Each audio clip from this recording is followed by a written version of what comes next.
Assalamualaikum warahmatullahi wabarakatuh. Perkenalkan, nama saya Dela Lovika Sari dari Prodi D3 Akuntansi dengan NPM C0C0230020.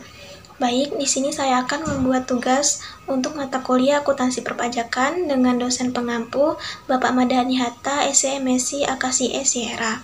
Baik, kita ke soal yang pertama, itu ada akuntansi dan perpajakan dalam praktik bisnis merupakan hal yang tidak terpisahkan karena bagaimanapun transaksi yang terjadi dan dicatat dalam akuntansi mempunyai konsekuensi terhadap pajak dan transaksi yang terjadi juga dipengaruhi oleh ketentuan pajak. Jadi jelaskan konsep akuntansi pajak jika dikaitkan dengan pernyataan tersebut. Dalam dunia bisnis, akuntansi dan perpajakan adalah dua hal yang tidak bisa dipisahkan. Setiap kali perusahaan melakukan transaksi, misalnya menjual barang, mencatat keuntungan, atau mengeluarkan biaya, semua itu tidak hanya masuk ke dalam pembukuan akuntansi, tapi juga punya dampak langsung pada pajak yang harus dibayarkan. Disinilah akuntansi pajak berperan. Secara sederhana, akuntansi pajak adalah cara untuk menjembatani perbedaan antara dua tujuan utama. Yang pertama itu tujuan akuntansi itu membuat laporan keuangan yang jujur dan mudah dan mudah dimengerti oleh berbagai pihak seperti pemilik modal atau bank. Aturannya fleksibel. Dan tujuan pajak itu menghitung jumlah pajak yang harus dibayar perusahaan sesuai dengan aturan pemerintah. Aturannya lebih kaku. Kadang ada biaya yang boleh dicatat dalam akuntansi, tapi tidak boleh dicatat dalam akuntansi pajak. Misalnya, biaya denda dari pemerintah. Dalam akuntansi, biaya itu dicatat, tapi dalam perhitungan pajak, biaya tersebut harus dikeluarkan lagi dari hitungan. Jadi, akuntansi pajak itu bertugas untuk yang pertama itu mencari tahu semua perbedaan antara aturan itu. Kemudian menyesuaikan laporan keuangan perusahaan agar sesuai dengan aturan pajak. Dan yang ketiga itu memastikan perusahaan membayar pajak dengan jumlah yang benar, tidak kurang dan tidak lebih. Dengan adanya akuntansi pajak, perusahaan bisa memenuhi kebutuhan laporan keuangannya sekaligus taat pada kewajiban pajaknya. Lanjut ke soal nomor 2, itu pertanyaannya, dalam menyusun laporan keuangan harus didasarkan pada standar akuntansi. Namun, ada beberapa hal yang berbeda antara yang diatur dalam standar akuntansi dengan yang diatur dalam ketentuan perpajakan. Jelaskan perbedaan ini untuk hal yang berkaitan dengan piutang tidak tertagih dan penilaian persediaan. Dalam penyusunan laporan keuangan, kita punya dua aturan utama, yaitu standar akuntansi dan ketentuan pajak. Meskipun tujuannya sama-sama untuk mencatat keuangan, ada beberapa perbedaan penting. Kita ke yang pertama dulu, itu piutang tak tertagih. Menurut akuntansi atau SAK, kita bisa langsung mencadangkan atau menyisihkan biaya untuk piutang yang kira-kira tidak akan terbayarkan. Tujuannya itu untuk mencocokkan biaya dengan pendapatan dari periode yang sama. Jadi meskipun piutangnya belum pasti hilang, kita sudah menganggapnya sebagai kerugian. Menurut pajak itu, biaya piutang harus diakui kalau piutangnya benar-benar tidak bisa ditagih dan sudah dihapus dari pembukuannya. Misalnya debitur atau perusahaan tersebut sudah bangkrut atau sudah ada keputusan pengadilan. Dan yang selanjutnya itu penilaian persediaan. Jadi menurut akuntansi atau SAK, perusahaan bebas memilih metode penilaian persediaan seperti FIFO, LIFO, atau rata-rata. Pemilihan metode ini harus konsisten dari tahun ke tahun. Jadi misalkan kita menggunakan metode FIFO, jadi untuk tahun selanjutnya kita harus menggunakan metode FIFO terus-menerus. Dan untuk menurut pajak, Hanya ada dua metode yang boleh digunakan, yaitu metode FIFO dan rata-rata. Metode LIFO tidak diizinkan, alasannya LIFO sering digunakan untuk mengecilkan laba saat harga barang naik, yang otomatis akan mengurangi jumlah pajak yang harus dibayar. Pemerintah ingin memastikan pajak yang diterima tidak berkurang karena pilihan metode ini. Kita lanjut ke soal nomor yang ketiga. Jadi, pertanyaannya, akuntansi terkait dengan proses mulai dari identifikasi transaksi sampai dengan dihasilkannya laporan keuangan.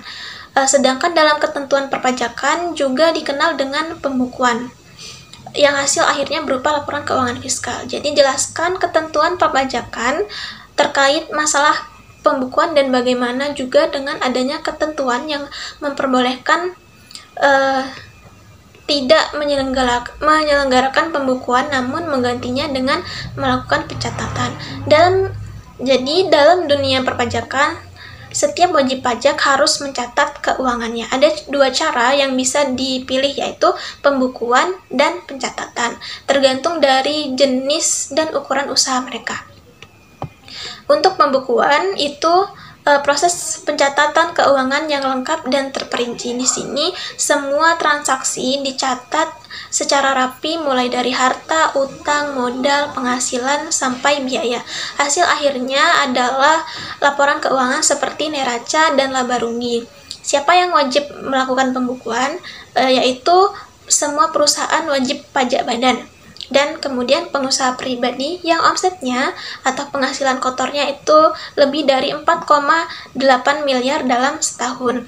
Tujuannya itu untuk mendapatkan laporan keuangan yang akurat dan lengkap yang kemudian digunakan sebagai dasar untuk menghitung pajak. Kemudian itu yang kedua, pencatatan, di mana pencatatan ini lebih sederhana. Di sini wajib pajak hanya perlu mengumpulkan data omset dan penghasilan kotor lainnya secara teratur. Tidak perlu membuat laporan keuangan yang rumit seperti pembukuan.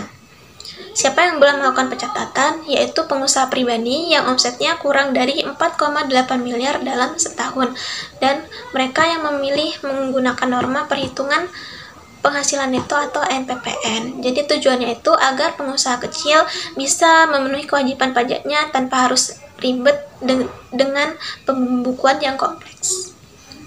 Singkatnya, pembukuan itu untuk wajib pajak bisnis besar, sementara pencatatan adalah pilihan yang lebih mudah untuk pengusaha kecil. Kita lanjut ke soal nomor yang keempat, itu hasil akhir laporan keuangan yang disusun berdasarkan standar akuntansi dikenal dengan laporan keuangan komersial. Sedangkan untuk kepentingan pelaporan SPT, pajak yang wajib dilaporkan sebagai lampiran SPT adalah laporan keuangan fiskal. Jelaskan bagaimana proses menghasilkan laporan keuangan fiskal ini dengan menjabarkan tahapan proses yang lengkap. Jadi, ketika sebuah perusahaan membuat laporan keuangan, mereka mempunyai dua versi, yaitu laporan komersial dan laporan fiskal. Laporan komersial dibuat untuk umum, seperti contohnya investor dan bank, sesuai aturan akuntansi. Sedangkan laporan fiskal dibuat khusus untuk menghitung pajak, sesuai aturan pemerintah. Proses mengubah laporan komersial menjadi laporan fiskal, ini namanya rekonsiliasi fiskal. Langkah-langkah membuat laporan fiskal itu, yang pertama, kita mulai dari laporan komersial, di mana kita ambil laporan laba rugi yang sudah dibuat perusahaan. Laba sebelum pajak dari laporan ini adalah titik awal kita. Kemudian yang kedua itu, cari perbedaan aturan, yaitu kita memeriksa semua pendapatan dan biaya yang ada di laporan komersial. Cari tahu mana saja yang aturannya beda dengan aturan pajak. Di pajak ini ada dua jenis perbedaan, yaitu yang pertama itu beda waktu dan yang kedua beda tetap. di mana beda waktu ini terjadi kalau suatu biaya diakui di tahun yang berbeda antara akuntansi dan pajak. Contohnya itu cara menghitung penyusutan aset.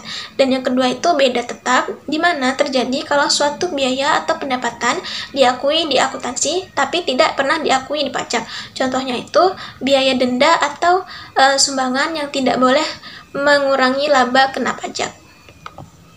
Yang ketiga itu kita melakukan penyesuaian atau rekonsiliasi. Dan yang keempat itu kita menghitung laba pajak. Setelah semua penyesuaian tambah dan kurang selesai, angka terakhir yang didapat adalah laba fiskal. Laba inilah yang akan dipakai untuk menghitung berapa besar pajak yang harus dibayar perusahaan. Contoh sederhananya, misal laba komersial perusahaan ada sebesar 100 juta. Kemudian ada biaya jamuan atau hiburan sebesar 5 juta yang tidak diakui pajak. Ini menjadi koreksi positif. Dan ada pendapatan bunga deposito sebesar 2 juta yang pajaknya sudah dipotong final. Dan ini menjadi koreksi negatif. Perhitungannya itu laba komersial sebesar 100 juta ditambah koreksi positif sebesar 5 juta dan kita kurangi koreksi negatif sebesar 2 juta. Jadi laba fiskal yang kita dapat adalah 103 juta. Laba fiskal inilah yang akan dilaporkan dalam SPT dan menjadi dasar untuk menghitung pajak perusahaan. Nomor 5, soalnya itu PTMH melakukan usaha perdagangan yang menggunakan SAK etap sebagai dasar penyusunan laporan keuangannya dengan menggunakan pendekatan harga perolehan dan LIFO sebagai asumsi arus biayanya serta pencatatan transaksi menggunakan sistem perpetual. Berikut ini rincian transaksi berhubungan dengan persediaan.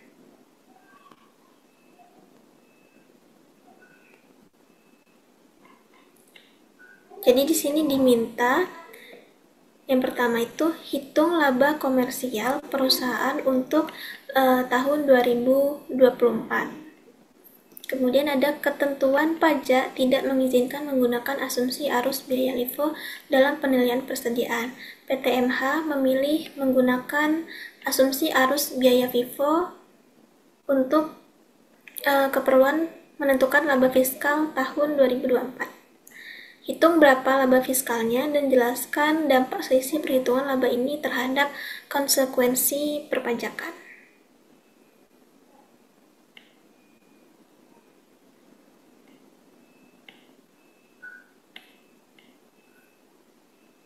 Jadi perhitungan laba komersial menggunakan metode LIFO itu kita dapat total penjualannya adalah 525. Itu dimana penjualan 25 Mei kita tambahkan dengan 21 Oktober. Jadi dapatlah 525 dan harga per unitnya itu 3.500. Jadi jumlahnya 1.837.500. Kemudian ada pembelian 2 April sebesar 200, harga per unit 2.250. Sudah ada di sini. Jadi laba bruto komersialnya itu kita dapat dari pengurangan antara total penjualan dan total HPP komersial. Dan kemudian yang kedua itu perhitungan laba fiskal menggunakan metode FIFO. Ini total penjualannya sama 1.837.500. Kemudian penjualan persediaan awalnya itu 300, pembeliannya 2 April 100, sisa pembelian 2 April 100, sisa pembelian 20 Agustus 25. Jadi kita dapat laba bruto fiskalnya ini 725.000. Karena total HPP fiskalnya 1.112.500. Kemudian kita melakukan rekonsiliasi fiskal dan dampak pajak. Laba bruto komersialnya sebesar 675.000 berdasarkan metode LIFO. Kemudian koreksi positif itu 50.000. Itu didapat dari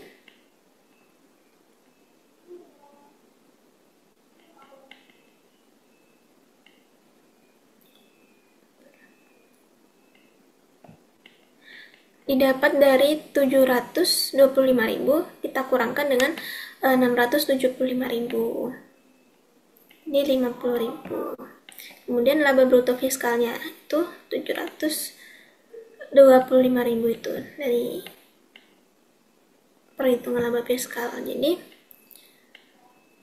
laba fiskal lebih tinggi sehingga ada penambahan koreksi positifnya. Kemudian laba bruto fiskal itu laba yang digunakan untuk menghitung pajak.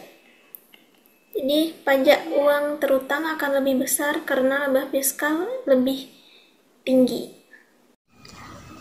Baik, mungkin itu saja yang bisa saya sampaikan. Lebih kurangnya saya mohon maaf. Saya akhiri. Wassalamualaikum warahmatullahi wabarakatuh.